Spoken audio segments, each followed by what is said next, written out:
তো hi, good morning, welcome back to my ডিমিডিটি ব্লগে তোমাদের সবাইকে স্বাগত।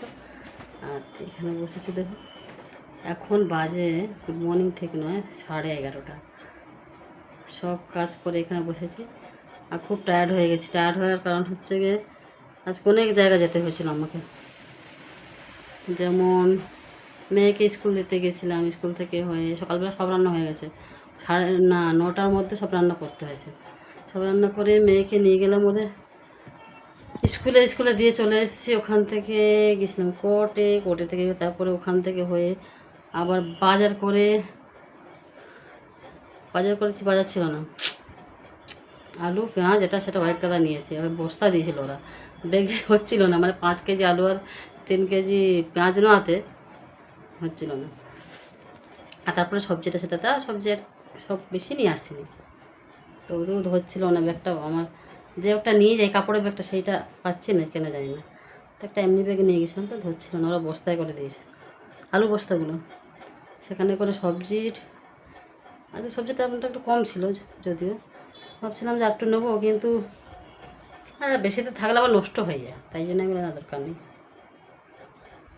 যাই হোক, নিয়ে এসে তারপর আবার পুজো দিলাম। পুজো দিয়ে এতক্ষণ ধরে বসেছি। আর বহুত দিন পরে আমি এনেছিলাম কলা, ওই যে কলা খাচ্ছি বহুত দিন পরে, মানে রেগুলার এখন আনা হচ্ছে না, খুব সমস্যা পড়ে গেছে। এই আবার মেয়ের আবার নিট পরীক্ষাটা ক্যান্সেল হয়ে গেছে। উফ গড, কী যে হবে ভগবান জানে। মানে সত্যি কথা, ওই কদিন ভিডিও দিচ্ছি না, ওই জন্য মানে বহুত এতে আছে, মানে সমস্যার মধ্যে পড়ে রয়েছে। যা তা অবস্থা।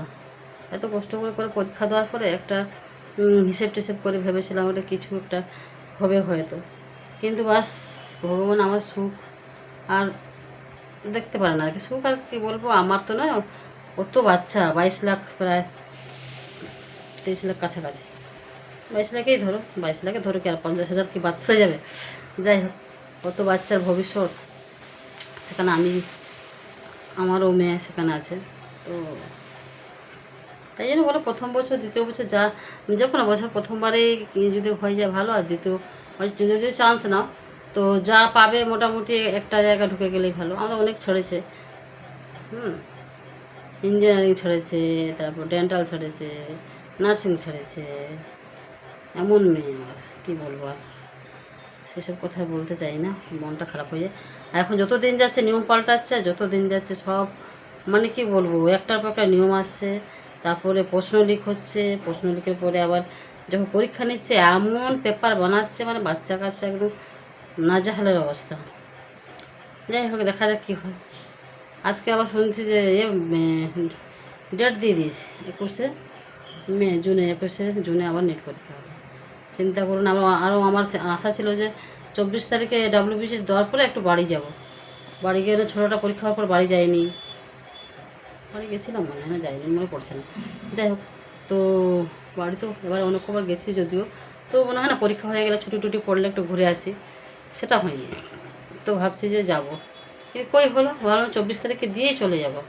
তারপরে জিম্পাস টিম্পাস যেগুলো আছে সেগুলো না পরে এসে করবো। কী হলো, যা তা অবস্থা। আর যেতে পারবো না, তার মানে আর আমার আম গাছে আমও আর খাওয়া হবে না, কী করে যাব।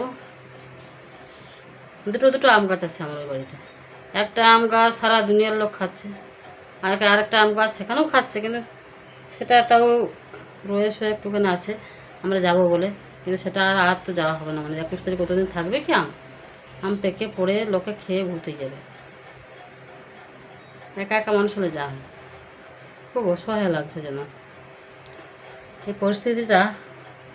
কিন্তু যতদিন ঠিক না হচ্ছে, কিছু না হচ্ছে, মানে আমি মানে শান্তি পাচ্ছি না, যেন মনে হচ্ছে অদ্ভুত লাগে। আর শরীরটাও ভালো যাচ্ছে না, সব দিক থেকে আমি একদম শেষ হয়ে যাচ্ছি, ভালো লাগছে না, একদম কোনো কিছু ভালো লাগছে না। এদের পরীক্ষা, তারপর বাচ্চা এখন কোনো কিছু যদি না একটা জায়গায় যদি না তাকে করতে পারি, ততদিনে মানে আমার শান্তি নেই। এই যে একটা বেড কভার কিনেছিলাম, দেখাইনি তোমাদের, যদিও কম দাম, দুটো কিনেছিলাম, দুটো দেখে তো নিয়েছিলাম, ওটা দুটোতে। ও মা, এই যে বসে আছে ভূতের মতো। এবার এটা কতটা নিয়েছিল? হ্যাঁ এটা কত নিয়েছিল? এইটা আর আটটা দুটো বেড কভার 300 কত? 350। 350 টাকা নিয়েছিল, কিন্তু বেশ বড় বড় আর খারাপ না, অতটা খারাপ নয়। আমাদের প্রায় বেশ কদিন হয়ে গেল, ভালো, বেশ মোলায়েম টাইপ। কটন নয় ঠিক, কটন সঙ্গে কী মিক্সড আছে জানি না, কিন্তু ভালো। হ্যাঁ, ভালো লাগছে না, প্রচুর গরম, রোদ, এদিকে মানসিক চিন্তা, মানে সব দিক থেকে ঝেড় বেরিয়ে গেছি আমি, যার জন্য ভিডিও আর আমি পোস্ট করতে পারছি না। জানি না আর পারবো কিনা, ভগবান জানে। এত কাজ করতে করতে আমার নাজেহাল অবস্থা হয়ে যাচ্ছে আমার। কে করে দেবে ভিডিও, মাথায় আর আসে না আমার। এত কাজের মাঝখানে না, এত টেনশান, এত মানে জীবনটা যেন একটা অদ্ভুত, আমার যে কী মনে হয় যেন কোন যেন পাপের ফল পাচ্ছি, মানে এরকম মনে হয়, ভালো লাগে না, অস্বস্তি লাগে।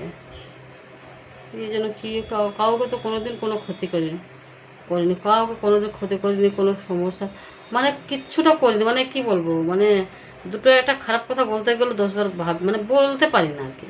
তার সত্ত্বেও দেখো আমার লাইফে কত সমস্যা, কোর্ট কাছারি, বাচ্চাকে মানুষ করা থেকে আরম্ভ করে নিজে এই তো অল্প বয়সে বিধবা, মানে লাইফটা জের বেরিয়ে গেল, মানে মানে যা ইচ্ছা তাই। ভালো লাগছে না, চলো আবার ভিডিও করে নি ভাবলাম, তাই জন্য করলাম। আর ওই ঘরে রেখেছি সবজিগুলো বস্তায় করে, এখন ইয়ে করিনি। এই যে ব্যাগ কিনেছিলাম বাড়ি থেকে আসার সময়, সেইটা এর মধ্যে গেছিলাম, আসে কোটে বলে নিয়ে গেছিলাম। ভালো লাগছে না, ভালো লাগছে না, ভালো লাগছে না, একে গরম। আর এই চুলটাকে ছাড়িয়েছি, কারণ হচ্ছে এই গরমে ভিতরটা পুরো ভিজে গেছে, হেলমেট পরেছিলাম পুরোটা ভিজে একদম একাকার হয়ে গেছে। আর এই চুলের অবস্থা ফের পাপড়ের মতো হয়ে গেছে, সাদা হয়ে গেল কেন। চলো এখনকার মতো রাখি, তোমার সবাই ভালো থাকো, সুস্থ থাকো। বসে বসে শুধু গল্পই করে গেলাম, অনেকদিন কথা হয়নি তো, মনে হচ্ছে একটু বসে কথা বলি। ভালো নেই আমি, ভালো যাচ্ছে না আমার দিন, ভালো নেই আমি, ভালো যাচ্ছে না আমার দিন, আমার কোনো কিছু ভালো যাচ্ছে না। লোক একটু হলে তো ভালো যায়, আমার কোনোটাই ভালো যাচ্ছে না। বাচ্চাগুলোর পরীক্ষায় ক্যান্সেল হয়ে গেল, আবার সামনে পরীক্ষা, আবার দেশের বাড়ি যেতে পারবো না, আবার এদিকে টাকা, এই প্রবলেম, এই প্রবলেম, সেই প্রবলেম, আমি নাজেহাল হয়ে যাচ্ছি। মনে হচ্ছে সব কিছু ছেড়ে ছুড়ে পালাই, পালাই মানে কোথাও যেন চলে যাই মনে হচ্ছে, মানে এই সংসারের চাপ এত সব কিছু মনে হচ্ছে আর ভালো লাগে না, আর পাচ্ছি না। এত বছর আমি একা একা অনেক টেনেছি, মনে হচ্ছে আর আমি পাচ্ছি না।